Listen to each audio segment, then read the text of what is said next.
Alright guys, what is up? In today's video we're going to be doing an axolotl care guide because who doesn't love them? They're amazing. Like, look at him. So cute. Who would not want to fill the start of the show?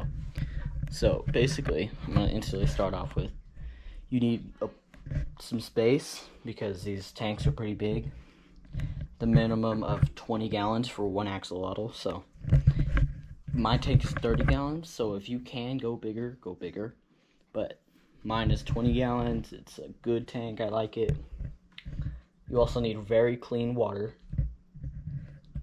You need a filter so that the water can stay clean. Because, well, they're very sensitive. They, if there's something in your water, they will absorb it through their skin. So you will need clean water so that doesn't happen. Not only that, but the tanks are huge. They, mine is about 3 feet long, and you're gonna need something to carry it because they can get very heavy. But, you know, minimum of 20 gallons. It might be, I don't know, I can probably get the dimensions. I'll place them down in the comments if I find them. For a 20 gallon, you also want it to be pretty tall because sometimes you'll have axolotls that like to be at the top and some that like to be at the bottom, so you need it to be somewhat tall. Mine's pretty tall, you know, you got that, so he's got plenty of space to swim up. They also maybe an air bubbler, only sometimes though. I don't have an air bubbler, but I have a filter which does dump some air into the water because you're gonna, you know, they need air. But if you don't have one, don't worry, they aren't going to die. They have a natural instinct to swim up and go and get air.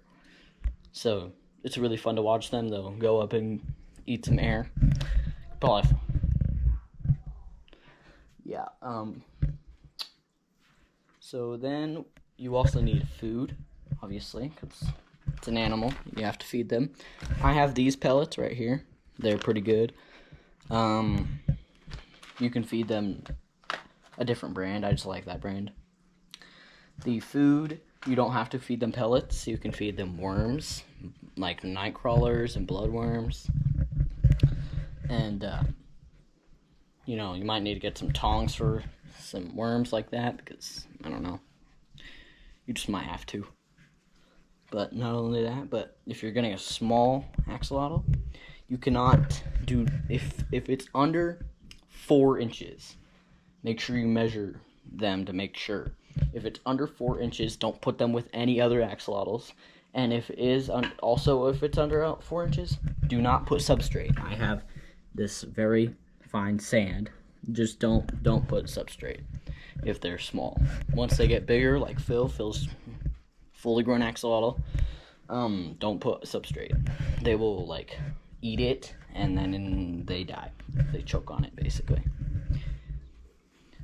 And also, if you are going to, if you have lights on your aquarium, if you can, just like dim them down a little bit because their eyes are sensitive, but they don't have very good eyesight, so they don't like the light that much.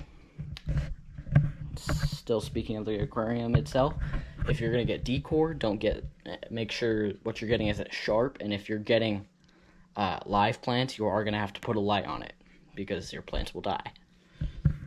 See, I got these plants right here, but those are plastic. Also got that house. You're gonna need a hidey hole for them so that they can go and hide whenever they want to. I also got a skull of some sorts and another skull. You know, you can get whatever you want. You don't have to get a skull. You can get anything, really. But make sure you also wash your decor off before putting it into your tank because it could have stuff from the factory where it was made. But, yeah. So, basically, still on the aquarium part of this, you need to keep your tank around 60 to 68 degrees. See, I got this brain fart thermometer, and it goes down there. It's that little black thing, and it's 66 degrees right now. Still speaking of the water, whenever you're doing water changes and stuff, I'm gonna do a video on the water changes too. You're gonna need this conditioner stuff. It basically conditions the water so that it kills all the chlorine. So you're gonna need a siphon of some sort. I got this. I got it off of Amazon. It's pretty nice. But because whenever you're doing a water tank change, which then again I'm gonna do a video on it, so I'm not gonna speak too much of it, but you're gonna need that. So you're also probably gonna need this. So basically, it's a magnet. You don't need to have to get this specific one. You can get any of these, but it's an algae cleaner because these tanks get very dirty. So I'll show you what this does. Hold on. Just throw it in there. So basically, see that? It's magnet to the side and it's in the tank. So basically, it'll clean all the algae that's on the inside of the tank. Just like that. And then you just, grab it whenever you're done. I'll grab it in a minute, but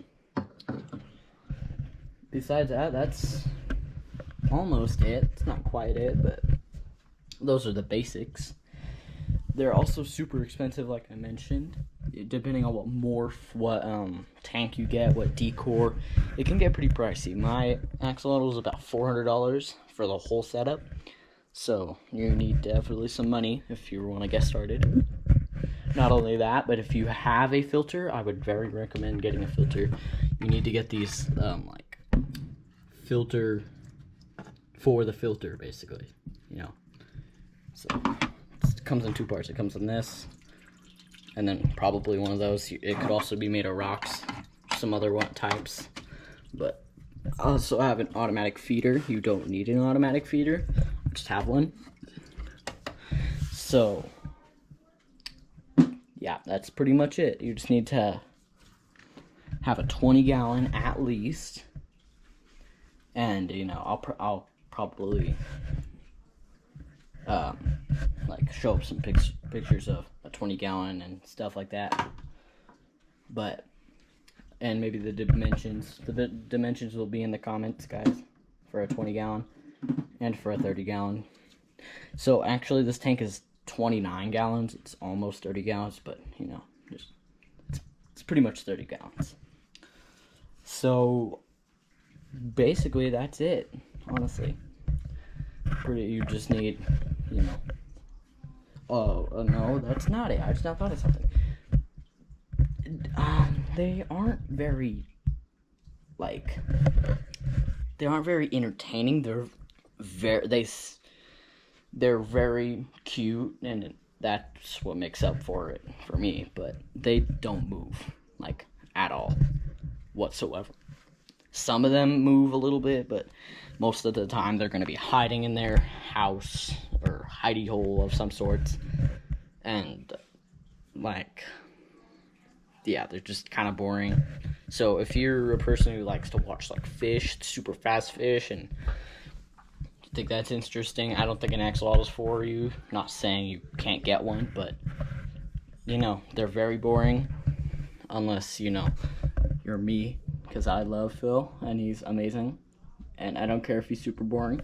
But like I said, they don't move a lot. So if you want something that's fast and you can watch move, this isn't for you. Another thing you're probably going to need is a pH tester. That's one of these. Or you don't have to get a electric one, but I did.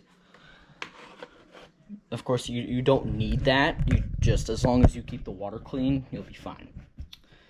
So also, another thing is sometimes if your water isn't clean, they will get these fungal things on their gills. These pink things, that's their gills, that right there. And on the back of them, you will see a white dot, a white sphere is basically what it is. Almost, it could be a different shape, but you usually see it in a white sphere. It's basically a fungal infection, and you just kind of So basically, this is how you cure it. You get some black tea, specifically black tea, and you boil it. Once you boil it, you get a bowl, pour it in there, and then you put some water in there. It has to be a big bowl. It can't be a small bowl. And then once you put the water in there, you want to cool it down like a lot. And then once you cool it down, you can put your axolotl in there. And so, honestly, I think that's it. That's pretty much it. Also, guys, if I forgot anything, just tell me in the comments. See you on the next episode.